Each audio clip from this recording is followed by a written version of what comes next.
Lors de ce webinaire, nous allons vous rappeler quelques règles principales de la conception pédagogique qui vont vous permettre d'améliorer vos cours.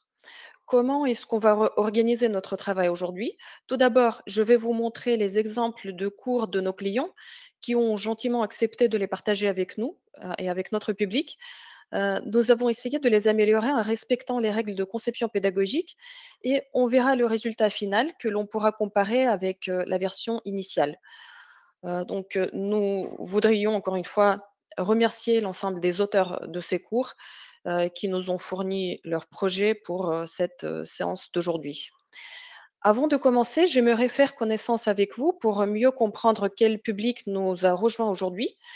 Je vais vous proposer au fur et à mesure quelques sondages et je vous prie de répondre en sélectionnant une des options de réponse.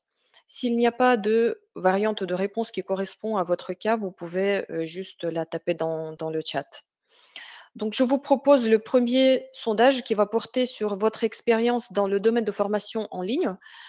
Pourriez-vous, s'il vous plaît, nous répondre depuis combien de temps vous êtes impliqué dans la formation en ligne?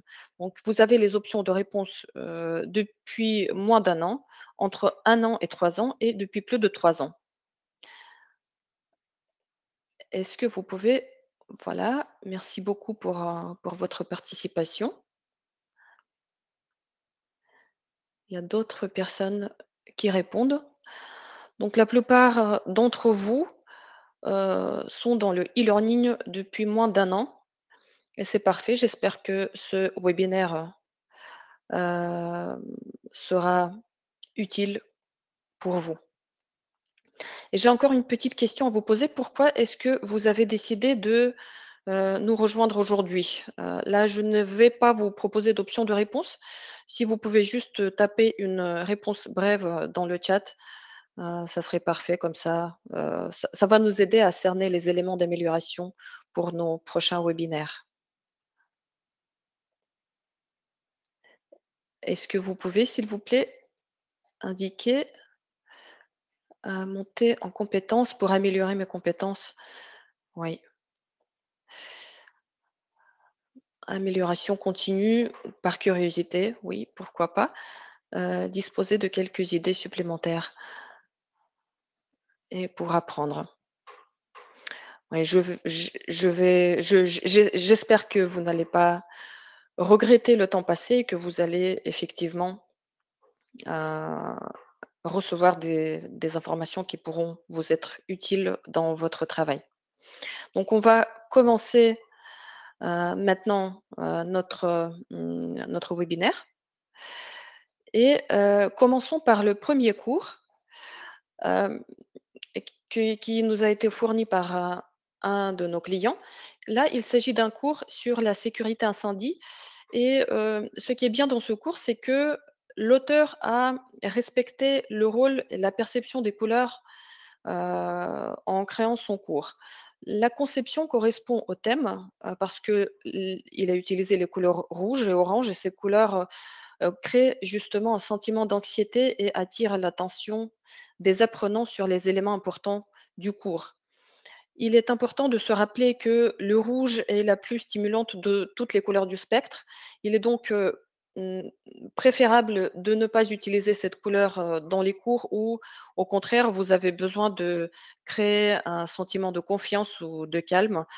Par exemple, si vous créez un cours sur l'intelligence émotionnelle, cette couleur est à éviter. Dans l'exemple de cours proposé, nous recommandons d'adapter la mise en page du contenu. Actuellement, le contenu est étiré sur la diapositive et à cause de ça, il reste très peu d'espace libre sur les diapositives. Il est difficile pour notre cerveau de percevoir les informations sous cette forme et il est conseillé de laisser au moins 20% de la diapositive vide, libre. Pour ce faire, vous pouvez augmenter les marges de la diapositive et réduire légèrement la police. Et voyons comment nous vous proposons de réduire cette charge cognitive. Voilà. Euh, Comme vous voyez, nous avons réorganisé le contenu sur la diapositive, nous y avons ajouté de l'espace et maintenant on voit que la diapositive, respire. De plus, il n'y avait pas de diapositive de couverture dans le cours initial. Nous l'avons donc ajouté. Il est important que le cours ait une diapositive de couverture parce que ça aide notre apprenant à mieux comprendre à quoi s'attendre. Il est aussi pertinent d'ajouter quelques informations supplémentaires sur la durée du cours, mais sur le niveau de complexité du cours. S'il va y avoir, du contenu audio ou vidéo, il est aussi bien d'en avertir, les apprenants, comme ça ils pourront, par exemple, préparer par avance les écouteurs. Un autre élément important est le lecteur du cours. Dans notre version du cours, nous avons ajouté des boutons, comme vous voyez, pour permettre à l'apprenant de naviguer dans le cours. Et maintenant, si nous comparons 2 diapositives, la diapositive de gauche et celle, de la version d'avant et la version de droite, c'est notre version, la version d'après. Nous avons comme vous voyez, nous avons mis un peu d'ordre ici parce que l'ordre permet de rendre les choses plus compréhensibles. Pour organiser le contenu, nous avons appliqué la technique qui s'appelle la hiérarchie visuelle. Cette technique est basée sur la théorie psychologique de la Gestalt. Et cette théorie examine la façon dont les utilisateurs ont tendance à percevoir les éléments en fonction de leur position, les uns par rapport aux autres. Et une des conclusions de cette observation est que les gens ont tendance à regrouper les éléments visuels. L'utilisation de cette technique de la hiérarchie visuelle aide les apprenants à comprendre le niveau d'importance de tel ou tel élément. Notre cerveau distingue les objets à base de leurs caractéristiques physiques, telles que la taille, la couleur, le contraste. Dans notre version, le titre est maintenant plus grand, il a plus de poids que le texte, euh, justement grâce à cette différence de taille et de style de police. J'ai une question pour vous. Est-ce que, cette transformation vous a plu? Pouvez-vous, s'il vous plaît, mettre un plus si c'est le cas? Ou peut-être vous avez, d'autres idées sur la façon, pour améliorer cette, diapositive? Et si vous pouvez partager votre opinion dans le chat, comme ça, nous pourrons aussi, avoir peut-être d'autres idées pour, nos prochains webinaires. Ça va, vous avez aimé, avec cette amélioration de l'iconographie? Oui,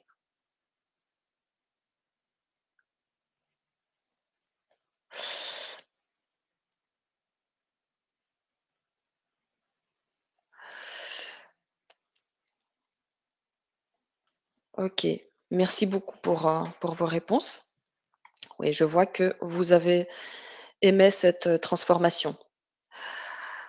Comparons maintenant 2 autres diapositives de ce cours. À gauche, les informations sont présentées sur 4 diapositives distinctes. Nous avons regroupé ces informations en utilisant l'outil de création des interactions, qui fait partie de notre logiciel Esprit Suite. Ça se fait très rapidement avec notre logiciel, il est très intuitif et selon nous, cette façon de présenter les informations est plus agréable pour, notre apprenant.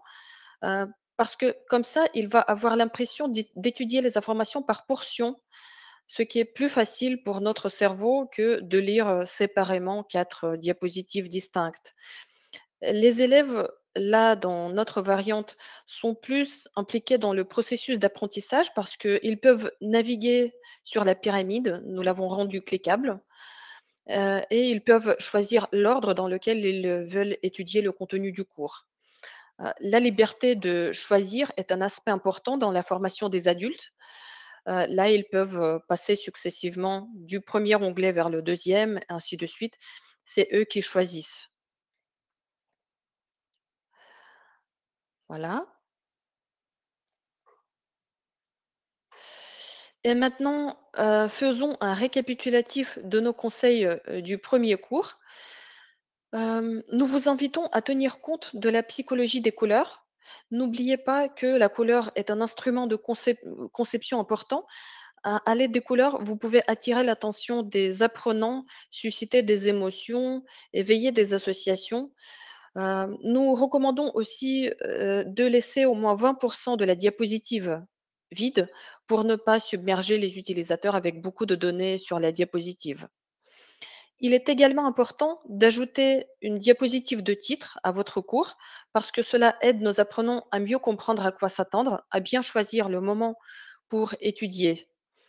Le lecteur de cours est une chose importante car il aide les apprenants à naviguer dans le cours et nous conseillons de présenter le contenu sur la diapositive en appliquant la technique de la hiérarchie visuelle pour que les apprenants puissent voir directement le niveau d'importance de chaque élément.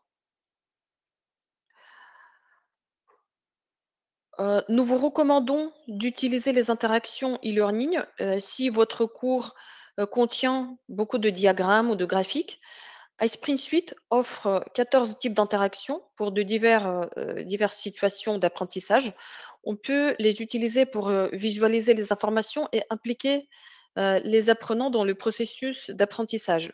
Par exemple, l'outil interactif peut servir à illustrer les étapes de conception d'un produit ou les cycles de transaction ou l'histoire de votre société avec, l'interaction de type chronologie, par exemple. Et sur cette diapositive, la première image, de gauche vous montre l'interaction qui s'appelle processus cyclique. Ce type d'interaction peut servir à, montrer les phases dans un processus, de production, par exemple. Heu, vous pouvez illustrer les étapes de traitement des pièces. Vous pouvez utiliser ce modèle pour, la présentation, de n'importe quel processus récurrent. La deuxième image, celle de droite, montre un diagramme circulaire, qu'on appelle aussi, camembert. Pour les cours de bienvenue ou les cours, d'initiation, un diagramme circulaire peut aider à visualiser la composition du public cible de votre produit, ou bien de montrer, la valeur, de votre marque aux nouveaux employés. Donc, avec ces interactions, chaque élément est cliquable et en naviguant d'un élément à l'autre, vous avez des explications qui apparaissent, sur votre écran, et comme ça, pareil, vos apprenants vont avoir l'impression qu'ils étudient, le matériel d'apprentissage par petites portions, ce qui est agréable pour, du point de vue cognitif. Outre les graphiques et les diagrammes, on peut ajouter n'importe quelle information théorique aux interactions. Par exemple, là, vous pouvez voir un exemple de cours sur la diversité et inclusion. Là, les informations sont emballées dans l'interaction de type graphique étiqueté.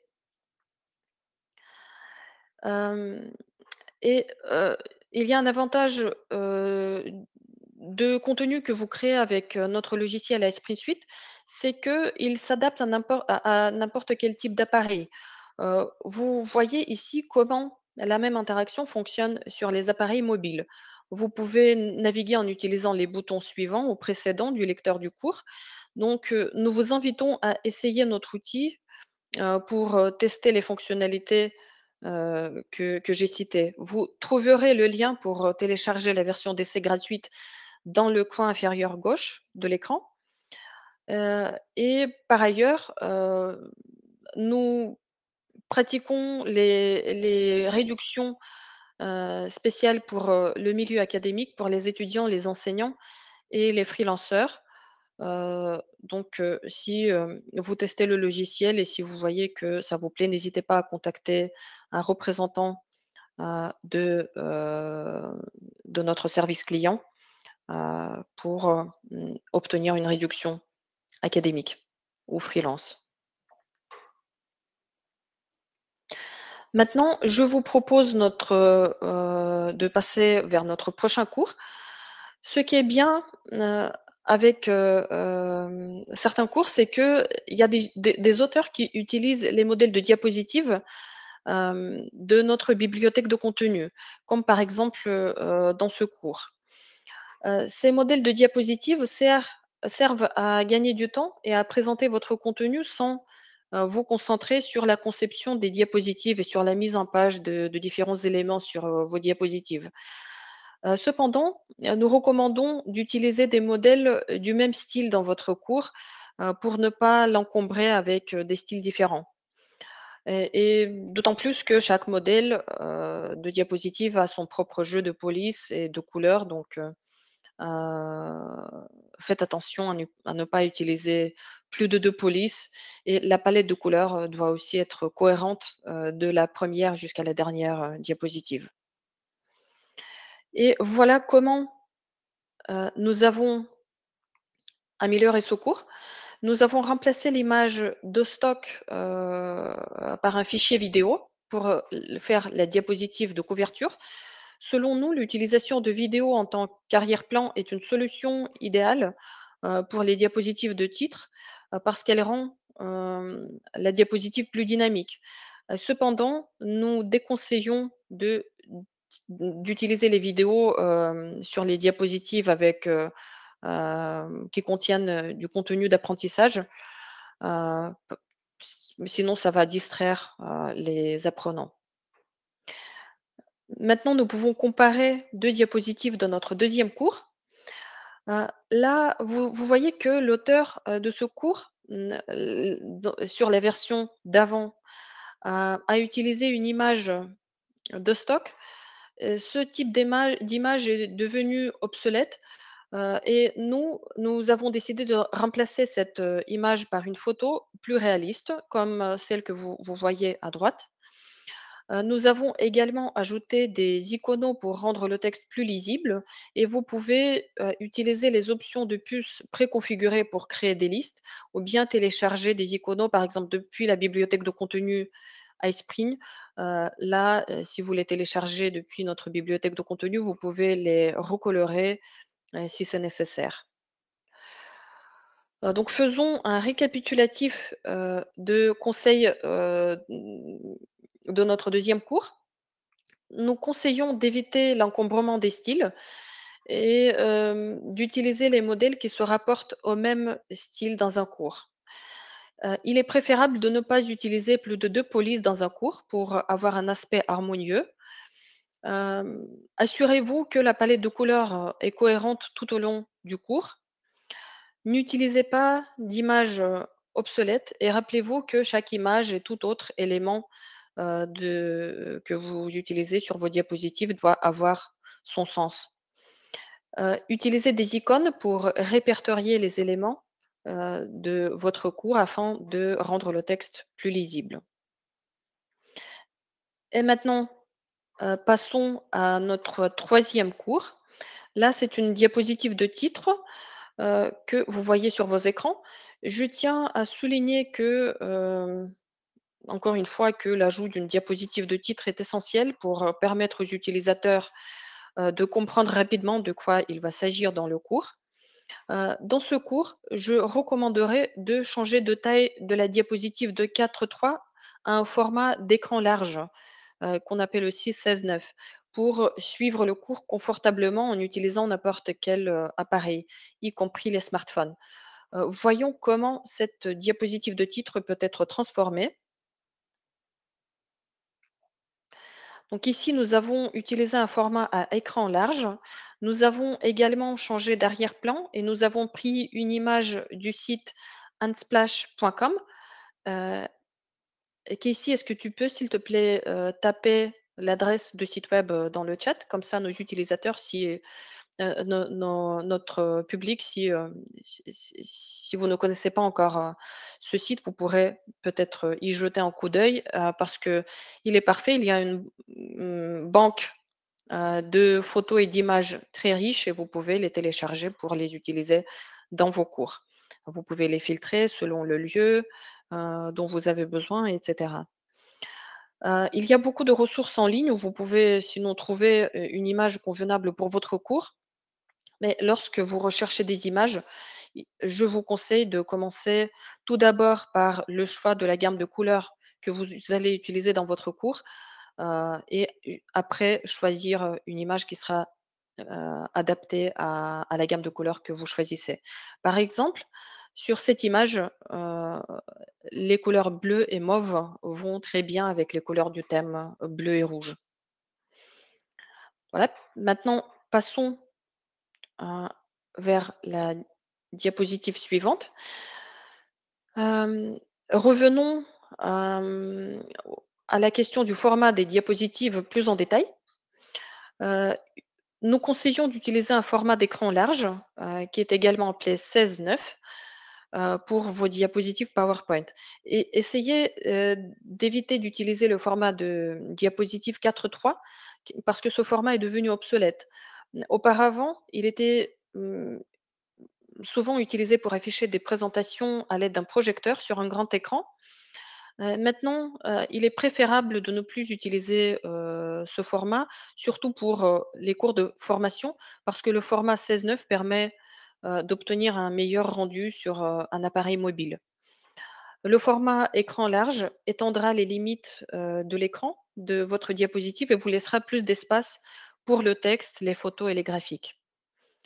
Et n'oubliez pas, s'il vous plaît, qu'au moins 20 de la diapositive doit être, libre, vide, pour, rendre les explications plus accessibles, et voilà, comme, nous avons aussi 20 à garder, sans texte, il vaut mieux ne pas limiter notre espace de travail et utiliser le format écran large. Sur notre diapositive suivante, on voit un cours, un quiz. Là, malheureusement, les options de réponse ne sont pas cliquables et nous ne pouvons pas avoir de feedback, du formateur. Les réponses correctes sont données sur la diapositive suivante, donc vous êtes obligé d'établir des hyperliens pour, vérifier vos réponses et si vous voulez rajouter un feedback pour chaque variante de réponse, vous avez besoin de créer 6 diapositives, supplémentaires avec, les explications. Comment est-ce que, nous proposons de modifier cette diapositive? Vous pouvez la transformer en questionnaire, interactif, et pour ça, nous proposons d'utiliser l'outil de création, des quiz qui fait partie de notre logiciel Esprit Suite, heu et voilà, je vais vous montrer les résultats. Maintenant, l'apprenant peut lire la question et les options de réponse. Il peut cliquer sur, les options qu'il trouve correctes et apprendre s'il a raison. Ce format engage davantage l'utilisateur qui participe activement au processus d'apprentissage. Là, il ne doit pas juste lire passivement, les questions, il peut cliquer pour choisir les variantes de réponse. Il a directement le feedback du formateur, ce qui est aussi agréable et permet de réviser les informations, s'il s'est trompé. Là, il n'y a qu'un seul type de question, les questions à choix multiples. C'est le type de question de base qui peut être utilisé dans n'importe quel, quiz. Mais avec, notre outil, vous pouvez rendre votre quiz encore plus engageant, parce que nous proposons, 14 types de questions. Vous pouvez utiliser des questions avec, des réponses multiples, des questions qui exigent la recherche de correspondance, quand vous avez des pièces de puzzle que vous devez faire correspondre pour, bien répondre à la question. Il y a des questions, heu, de type séquence ou des questions de type hotspot ou zone, que vous pouvez aussi utiliser dans vos cours. Si vous voulez que vos utilisateurs, interagissent avec, le cours encore plus, vous pouvez choisir des questions de type glisser-déposer. Là, pour répondre à la question, il faut attraper un objet ou un bout de texte et le placer quelque part ou diviser, les phrases en colonnes en fonction mmh, des questions que vous posez et ce type de questions convient parfaitement aux devoirs non standards. Par exemple, comme j'ai déjà dit, répartir des mots entre les colonnes ou choisir ou déplacer un extincteur, vers, la zone du feu. Nous allons en parler davantage, sur, le type de questions glissées-déposées aujourd'hui. Donc, ne vous déconnectez pas, et entre-temps, je passe vers la diapositive suivante. Hem, En regardant la première diapositive de ce cours, nous voyons que le style, de la diapositive est bien maintenu. On n'a pas, plus de 2 couleurs, de thème. Nous avons des illustrations qui font partie d'une même collection et il y a aussi une hiérarchie, visuelle, sur la diapositive.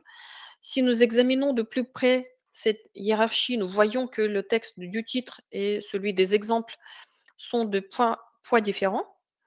La taille de police, et l'épaisseur de police sont différentes et ça, c'est parfait.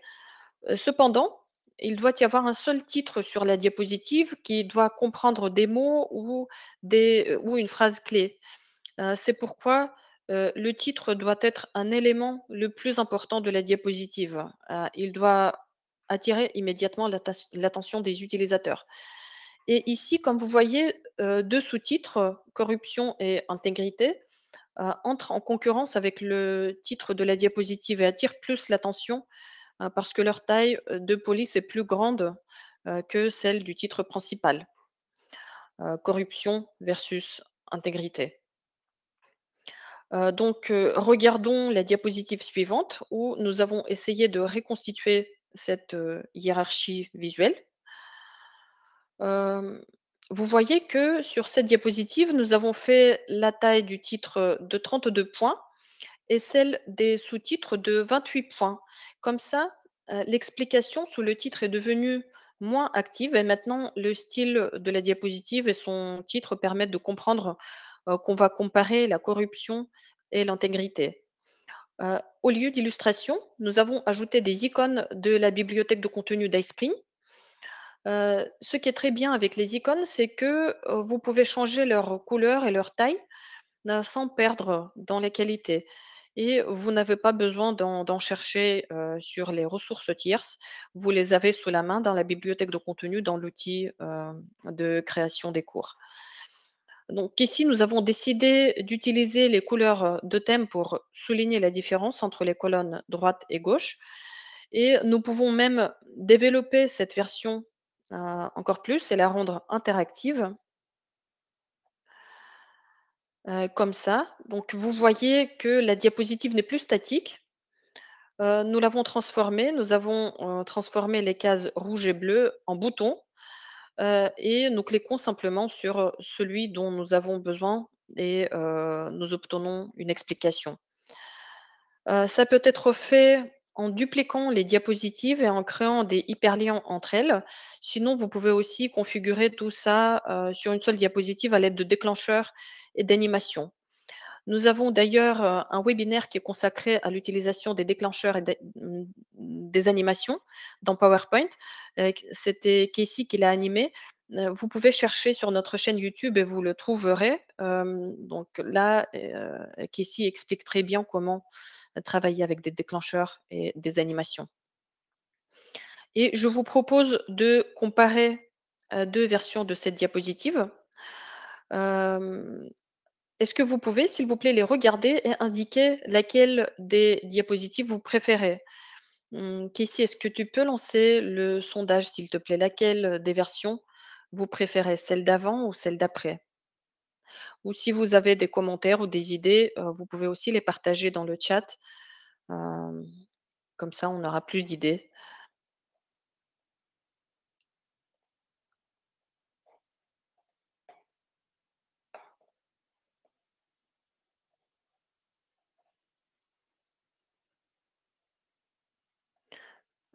Est-ce que vous pouvez mettre un plus, s'il vous plaît, si vous avez aimé notre transformation? Et si vous n'avez pas aimé, vous pouvez peut-être taper une réponse brève, sur le pourquoi notre version ne vous plaît pas. OK.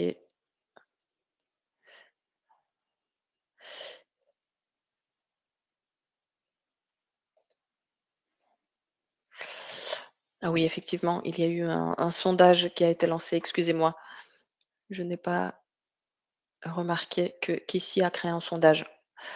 Super, merci beaucoup. Oui, je vois vos réponses. Vous avez préféré la plupart d'entre vous ont préféré la version d'après. Voilà, je vous propose de résumer nos conseils du cours 3. Nous conseillons de sélectionner le format grand écran 16:9 pour les diapositives. Cela élargit les limites de l'écran et ça vous donne plus d'espace sur la diapositive. Et les cours dans ce format sont plus pratiques, vous pouv parce que vos utilisateurs vont pouvoir les suivre sur les smartphones. Nous recommandons aussi de choisir des images correspondant au jeu de couleurs du cours, pour le rendre encore, plus harmonieux. De transformer les tâches statiques en tâches, interactives pour impliquer plus les apprenants dans le processus d'apprentissage. Et avec iSprint Suite, vous gagnez également beaucoup de temps en créant les interactions parce que, au lieu de créer d'utiliser des déclencheurs, des animations, vous pouvez vous pouvez les utiliser aussi avec, dans notre outil de création des interactions, mais sinon pour créer une interaction, heu, avec, des schémas et des éléments interactifs, il suffit juste de taper votre texte, de choisir l'interaction qui correspond et c'est fait. Nous conseillons d'attirer l'attention des utilisateurs sur le titre en, faisant l'élément le plus significatif, de la diapositive avec le titre, heu et l'utilisation d'animations ou de déclencheurs sur les diapositives implique, les utilisateurs, dans le processus d'apprentissage, mais nous conseillons de ne pas en abuser parce que ça risque de devenir fatigant, donc il faut toujours, garder l'équilibre. Et avant de passer au prochain cours, j'aimerais vous annoncer que, notre cours vidéo sur comment créer un cours interactif, qui est consacré à la conception pédagogique, est disponible, en français. Donc, vous pouvez, ça pourrait vous intéresser, ce cours pourrait vous intéresser parce si vous souhaitez concevoir des cours sans graphiste, apprendre les règles de composition, de mise en page, tout en pratiquant, réaliser des cours interactifs à partir de zéro et créer des quiz et des tests avec, plusieurs types de questions. Pour en savoir plus sur ce cours vidéo, suivez le lien en bas à gauche de votre écran, et là donc, en cliquant sur ce lien, vous serez redirigé vers la page avec, les explications, sur ce cours. Une fois le cours terminé, vous allez obtenir un certificat d'achèvement et si vous voulez, voir, si ce cours, vous convient, heu, nous vous proposons d'obtenir 3 leçons gratuites de ce cours. Suivez simplement le lien dans le coin inférieur gauche pour, recevoir les leçons gratuites. Comme ça, vous pourrez juger de la qualité des informations proposées et de la façon dont, les choses sont expliquées dans notre cours. Voilà, maintenant je vous propose de revenir à l'amélioration de notre cours. Hem, Là, nous voyons l'aperçu du cours, suivant. Mmh, je vous propose aussi d'utiliser les interactions, de iSprint Suite parce que, pour améliorer ce cours, parce que le cours, contient beaucoup de contenu théorique qui est composé de textes, d'images, de diagrammes et de graphiques et si on ajoute, les éléments tous ces éléments, tous ces schémas et toutes ces images, à une seule diapositive, ça va surcharger le cours et il sera compliqué de comprendre de quoi il s'agit et de retenir les informations surtout. C'est pour ça que les interactions sont très utiles, parce qu'elles permettent de diviser les informations en plusieurs parties. Il faut également améliorer le texte. Là, le texte, noir, sur le fond gris, il n'est pas très bien visible. Il faut rajouter du contraste, hem, sur la diapositive. Donc voyons comment nous avons modifié le cours. En plus, de l'interaction e-learning, nous avons transformé la diapositive de titre et nous l'avons fait plus moderne. Nous avons laissé seulement les couleurs bleues, blanches et noires et nous avons éliminé le fond gris et maintenant, il n'y a plus ce problème de manque de contraste, le texte est lisible, plus facilement. Pour illustrer les informations relatives aux panneaux de commande, nous avons choisi le type de modèle interactif qui s'appelle zone ou hotspot. Comme ça, les apprenants peuvent étudier chaque élément sur le diagramme, le diagramme l'un après l'autre. Nous avons également créé un modèle interactif de type onglet. Là, il s'agit d'un modèle interactif universel qui peut convenir à la plupart des cours et de tâches. Et donc ici à gauche, nous voyons la diapositive, d'avant, du cours initial et à droite, la diapositive d'après, heu, que nous avons obtenue après nos transformations. Donc le premier er qu'on a fait, lors, de la nouvelle mise en page de cette diapositive, c'est de placer la première chose que nous avons faite, c'est que nous avons placé le titre au plus près du texte, principal pour respecter la règle de proximité. Avant de plonger dans la théorie, à ce sujet, j'aimerais savoir si, vous avez déjà entendu parler de ce principe, de règle de proximité. Pou Casey, est-ce que tu peux lancer le sondage, s'il te plaît? Savez-vous ce que c'est que la règle de proximité? Et il y a des options de réponse. Oui, je connais et j'utilise, cette, règle dans le développement de cours. Oui, mais je ne l'utilise pas en pratique. Non, je n'en ai jamais entendu parler.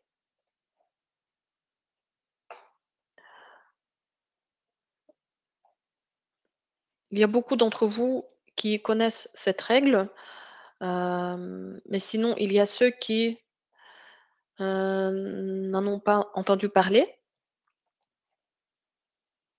Donc pour ceux qui ne connaissent pas cette règle, pareil, elle est basée sur le principe de proximité, pris de la psychologie, de Gestalt. Selon cette règle, les éléments placés les uns à côté des autres sont perçus comme, les éléments qui appartiennent au même groupe. Par exemple, regardez maintenant, comment cette règle fonctionne lorsque les éléments sont regroupés. Sur l'image de gauche, la distance entre les cercles, est similaire et identique, ce qui fait que, ces cercles sont perçus d'un seul bloc. Et sur l'image de droite, nous avons 3 groupes d'éléments, parce que la distance entre les colonnes a été augmentée. Donc, même s'il s'agit de toujours des cercles, notre cerveau, perçoit la première image, l'image de gauche comme un seul bloc, comme les éléments qui sont unis et en comparaison avec, l'image de droite qui est perçue comme, étant composée de 3 blocs d'informations. Hem, les éléments Si les éléments sont plus éloignés l'un de l'autre, la relation entre eux est plus faible et inversement, si les éléments sont plus proches l'un de l'autre, la relation, qui les lie en termes de sens devient plus forte. Et avec le texte, ça fonctionne de la même manière. C'est pourquoi il faut essayer de placer le titre au plus près du paragraphe auquel, le titre est lié et comme ça, comme, dans l'exemple que vous voyez sur, votre écran, heu, à gauche, il y a, ça rend, bizarre parce que, le titre du deuxième paragraphe est plutôt lié au premier paragraphe. Donc, il faut toujours respecter les espaces et voir, Mmh, là, c'est un peu exagéré, mais parfois, effectivement, on peut, manquer cet aspect et mettre, une petite espace entre le paragraphe et le titre auquel, ce paragraphe est lié et ça va rendre bizarre. Et donc là, si nous comparons les diapositives de notre, 4e cours, sur la diapositive de gauche, le titre est éloigné du texte, et ne forme pas de groupe uni avec le texte. Ici, la règle de proximité n'est pas respectée. Et quant à la diapositive de droite, la règle de proximité y est respectée. Donc, dans la version de droite, l'image ne coupe pas, notre diapositive en 2 parties. Au contraire, elle complète le texte. En parlant des diapositives de ce genre, avec un texte et une image, Je conseille de placer le texte à gauche lorsque le texte constitue l'élément central. Par contre, lorsqu'il est plus important de mettre en avant l'image, il faut la placer à gauche. Et pourquoi il faut faire comme ça? C'est parce que, il s'agit de l'ordre dans lequel nous lisons les informations. Les recherches montrent que la plupart d'entre nous étudient d'abord les informations, situées en haut à gauche et regardent le contenu avec un sens de lecture en forme de la lettre Z, jusqu'à ce que toutes les informations ne soient lues. Heu, Au contraire, bien évidemment, il faut tenir, compte des cultures, où on lit de droite à gauche et là, le point de départ se situe toujours, dans le coin droit supérieur. Tandis que, dans les cultures où, on lit de gauche à droite, c'est le point, mmh, supérieur gauche qui est le plus important et à partir duquel, les informations sont lues. Et c'est pour cette raison qu'il est essentiel de placer l'élément clé de la diapositive dans le coin gauche ou dans le coin supérieur droit en fonction en tenant compte de la manière dont on lit dans votre culture. Pour le cours de ce type, le titre constitue toujours l'élément central de la diapositive. C'est pourquoi nous avons placé le titre dans le coin supérieur gauche. Et à votre avis, pourquoi est-ce que le titre est important? Est-ce que vous pouvez taper un petit commentaire dans le chat de discussion, s'il vous plaît? Quel est le rôle de titre dans les cours?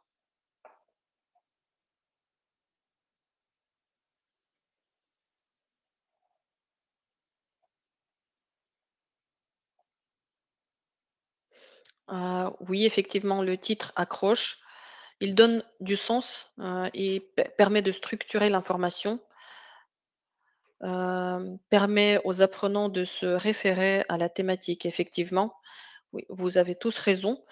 Le titre aide à se repérer sur la diapositive et décrit l'idée principale des informations sur la diapositive.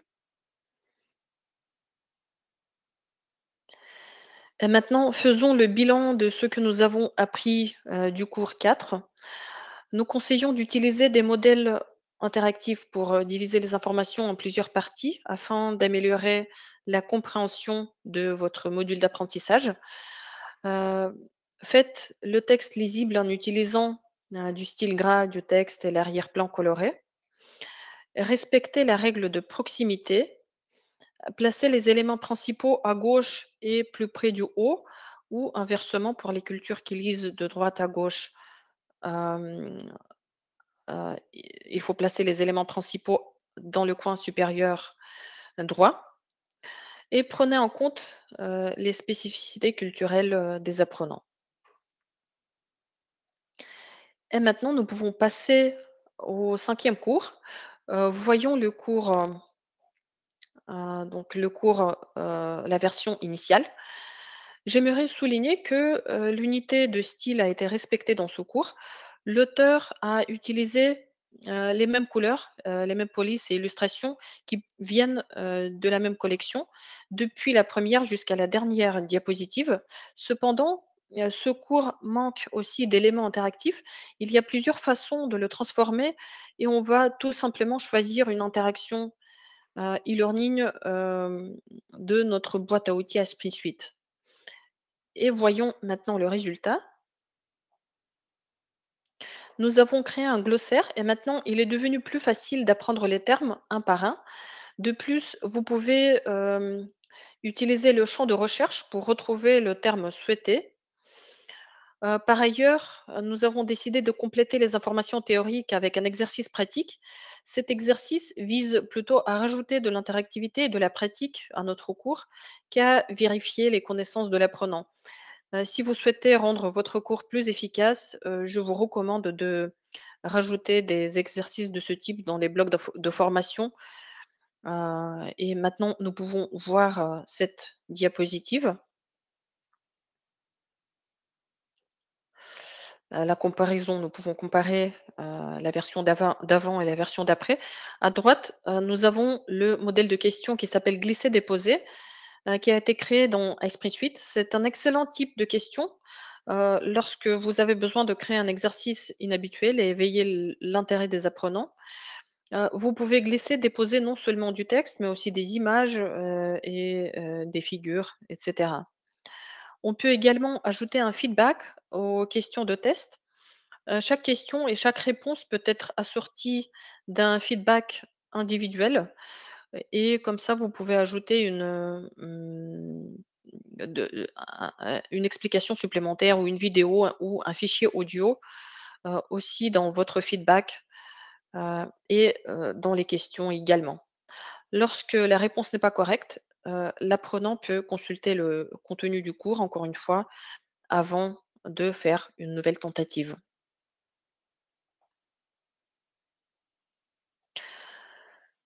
Je vous propose de faire maintenant un petit récapitulatif de notre cours numéro 5. Nous conseillons d'utiliser le modèle interactif glossaire lorsque votre cours comporte un grand nombre de termes, de compléter les informations théoriques avec un exercice pratique pour rendre l'apprentissage plus efficace. Vous pouvez aussi utiliser le type de question glisser-déposer pour créer un exercice inhabituel et accroître l'intérêt des apprenants et ajouter un feedback aux questions du test pour réduire la distance entre le professeur et l'élève. Comme ça, chaque apprenant pourra avoir son feedback personnalisé en fonction des réponses qu'il donne. Vu que notre webinaire ne dure qu'une heure, il est impossible de couvrir toutes les règles de design. J'aimerais revenir vers notre cours vidéo pour les concepteurs pédagogiques. Grâce à notre cours, vous allez assimiler toutes les étapes de la conception du cours, depuis la définition des objectifs, de la formation, et la création d'un storyboard jusqu'à l'affinage des éléments graphiques et la publication de votre projet en ligne. Pendant le cours, vous apprendrez les principes fondamentaux de la création de cours efficaces, les théories et les méthodes d'ingénierie pédagogique, les étapes de développement du cours. Hem, Vous allez pouvoir créer des objectifs pédagogiques mesurables et observables et élaborer le storyboard et le scénario, du cours. Je vous présente, la formatrice, avec qui vous serez en contact, si vous vous décidez, à prendre ce cours. C'est donc notre experte en e-learning, Tania Côté. Elle sera votre formatrice et votre guide pendant le cours. Elle vous apprendra à créer des cours efficaces de A à Z et à impliquer les apprenants et à les aider à développer leurs connaissances et leurs, compétences. Comment cette, formation est organisée? Vous aurez 16 leçons vidéo sur la théorie et la pratique pour, passer d'une idée à un cours, de haut niveau, prêt à l'emploi. La durée minimum, d'une leçon est de 15 minutes. Chaque nouvelle leçon couvre un sujet à part, hem, un nouveau sujet. Vous aurez également 11 devoirs pratiques pour mettre vos connaissances en pratique et pour, créer votre projet, votre propre cours, étape par étape. Et maintenant, sur cette diapositive, vous pouvez voir les principaux sujets qui seront abordés pendant le cours. Donc, il couvre un large éventail de sujets, en commençant par les éléments essentiels de l'apprentissage en ligne et en terminant par des instructions détaillées, des conseils sur comment créer du contenu attrayant avec le logiciel Esprit Suite. Comment cette, formation fonctionne? Donc vous pouvez, regarder les leçons quand vous le souhaitez, quand vous êtes disponible. Toutes les leçons sont disponibles, une fois que, vous prenez le cours. Vous ne dépendez pas du formateur, vous pouvez étudier à votre propre rythme. Le formateur vérifie, chacune de vos tâches. Tania répondra à vos questions et vous montrera les erreurs. Elle vous aidera à les corriger. Elle peut également vous donner une tâche supplémentaire ou une leçon à réviser pour vous aider à maîtriser un sujet difficile. Des tâches vous seront assignées Les tâches vous seront assignées après chaque leçon, pour mettre en pratique vos connaissances et construire, votre cours étape par étape. Par exemple, il vous sera demandé de créer un module, théorique, puis un test ou d'enregistrer une vidéo de formation.